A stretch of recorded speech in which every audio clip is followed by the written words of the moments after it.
Lahore police के inspector Saifullah Khan Niazi साहब को बदकलामी और बदजुबानी के बायस उनके अपने ही मुलाजिम जो कि एक मोटर मैकेनिक भी था उसने गोलियां मारकर मौत के घाट उतार दिया। यह खबर कल से आज तक आपने सोशल मीडिया पर सुनी होगी। आज के इस व्लॉग में इस कत्ल के हवाले से कुछ ऐसे हकायक जो अभी तक आप तक नहीं पहुंचे और कुछ सैफुल्लाह खान नियाजी साहब के हवाले से कुछ ऐसी बातें जो आपने कुछ अंदाज में सुनी तो होंगी लेकिन कोई खुल के बात नहीं कर रहा। तो बहरहाल आज के इस व्लॉग का बाकायदा आगाज करते हैं। नाज़रीन, कल ये अफसोसनाक वाकया पेश आता है जब सुबह 9 बजे के करीब एक शख्स दूसरे शख्स को अंधाधुंध फायरिंग करके गोलियां मारकर कत्ल कर देता है और उसके बाद एक 15 पे कॉल चलती है कि एक शख्स ने एक दूसरे शख्स को कत्ल कर दिया और कत्ल करने के बाद वो आला कत्ल पकड़ के उसी की लाश पे खड़ा हुआ है। और ये कॉल चलने के बाद फौरी तौर पे डॉल्फिन अहलकारान मौके पर पहुंचते हैं और उस शख्स को जाके गिरफ्तार करते हैं।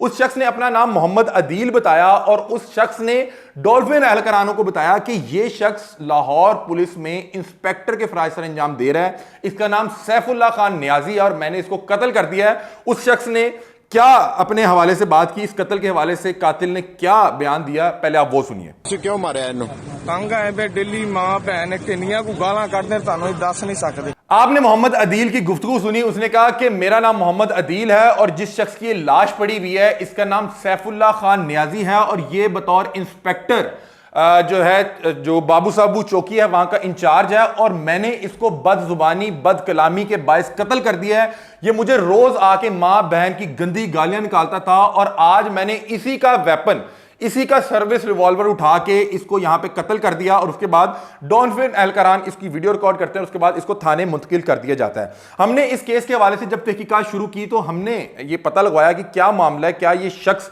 किसी और वजह से कत्ल करने के बाद ये तो नहीं बता रहा कि ये कोई बदजुबान थे या बदकलामी कर रहे थे और इस वजह से मैंने इनको कत्ल कर दिया।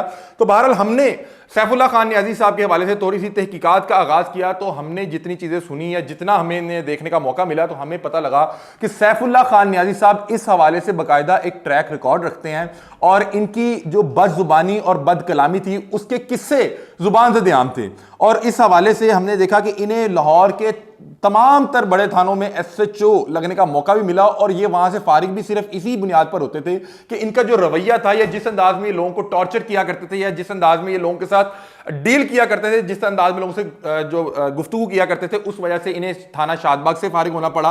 फिर उसके बाद गढ़ी शो में एक होटल पे इसी तरह का कोई मामला पेश आया, कोई खाने पीने के बाद कोई पैसों का मामला था जिसपे इन्होंने वहां पे होटल वालों को तशद्दुद करना शुरू कर दिया।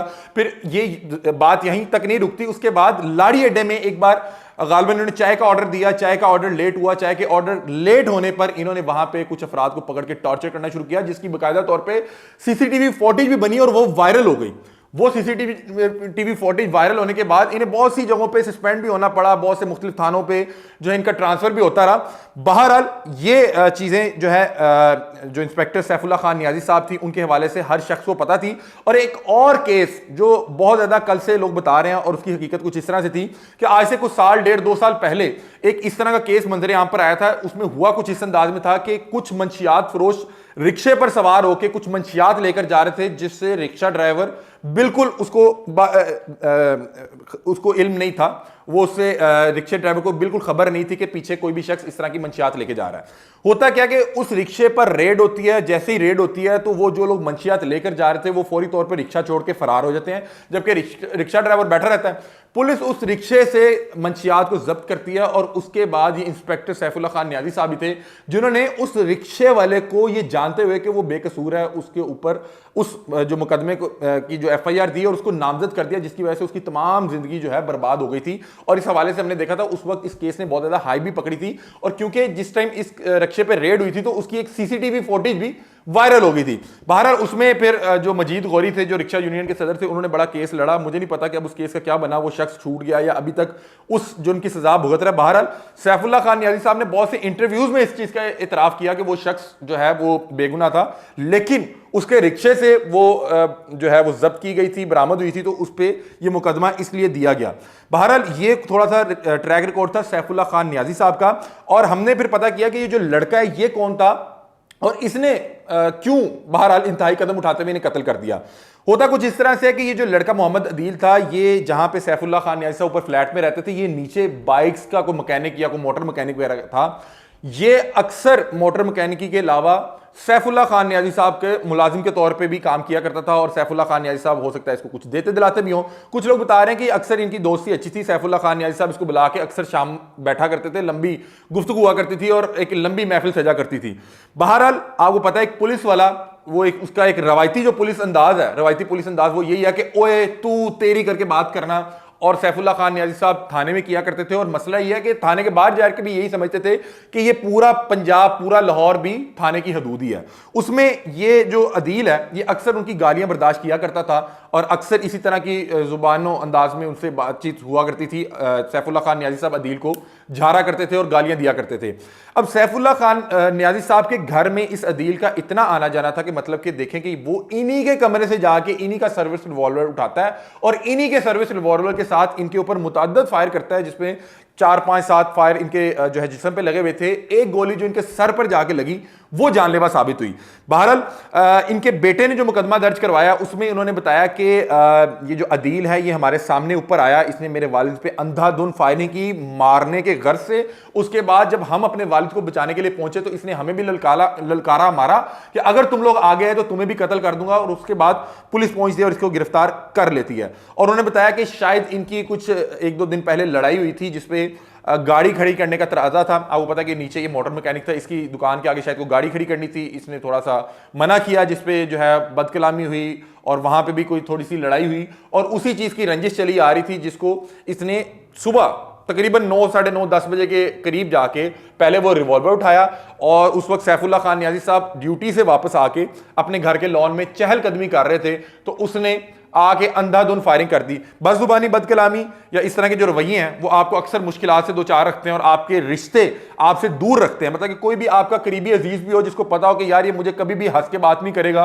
ये जब भी बात करेगा कोई गलत बात करेगा या गलत लफ्ज का इस्तेमाल करेगा, तो लोग इस तरह के शख्स से खुद ही दूरी इख्तियार करने लग जाते हैं। लेकिन आप अब से अपनी मेमोरी में यह भी चीज दाखिल कर लें कि बदजुबानी, बदकलामी इतनी भी खतरनाक हो सकती है कि आपके लिए जानलेवा साबित हो। और इसी तरह का मामला इस इंस्पेक्टर साहब के केस में हुआ। बहरहाल इस वारदात के फौरी बाद जब वो डॉल्फिन अलकरान पहुंचे और उसने अपना इंटरव्यू देते हुए, गिरफ्तारी देते हुए बताया कि ये इंस्पेक्टर सैफुल्लाह खान नियाजी साहब हैं और मैंने इन्हें बदजुबानी, बदकलामी के बाइस इन्हीं के पिस्टल से इन्हें यहाँ पे कत्ल कर दिया है। तो फौरी तौर पे जो कॉल्स चली तो डीआईजी ऑपरेशन वहां पे मौके पे पहुंचे इस चीज की हसासियत को समझते हुए कि एक इंस्पेक्टर का कत्ल हुआ है। तो बहरहाल उन्होंने बताया कि ये अपने ड्यूटी की राह में जो है शहीद हो गए। बहरहाल लेकिन जो जिसने कत्ल किया उसका मौकफ और है, वो कह रहा है कि जाती रंजिश थी जिसपे मुझे ये गालियां और माँ बहन को तजलील किया करते थे और मेरी बर्दाश्त ने जवाब दिया और मैंने ये इंतहाई कदम उठाया। नाज़रीन, अपने इर्द गिर्द इस तरह के लोगों को देखें कि जो लोग आपको बर्दाश्त कर रहे हैं लेकिन आप उनकी बर्दाश्त का फायदा उठाते हुए रोज उनको जलील करते हैं, उनकी तज़हीक करते हैं, कोई ना कोई ऐसा लफ्ज बोलते हैं जिससे उन्हें तकलीफ होती है, तो वो शख्स किसी भी दिन उसका सब्र जवाब देगा तो उस दिन आपके लिए मुश्किल हो जाएगी। और उस सब शख्स के सब्र को जवाब देने में कहीं ना कहीं दोस्तों का किरदार बड़ा अहम होता है, जो उस शख्स को कहते हैं कि यार इन्हें मैनू गाल कड्डी होंदी ते मैं ते फिर इन्हू वेख लेंदा या मैनू इंज करता तो मैं इंज कर देता। तो ये वो चीजें होती हैं जो उस शख्स की ज़हन साजी कर रही होती है, जो शख्स एक लंबे अरसे से इस तरह की तज़हीक, इस तरह की जो बदतमीजियां बर्दाश्त कर रहा होता है। बहरहाल वल्लाहु आलम इसको किसने इतना ट्रिगर किया कि सुबह 9 बजे उनके घर पहुंच गया और उन्हें जाके कत्ल कराया। बहरहाल एक अफसोसनाक वाकया है, एक कत्ले नाहक था।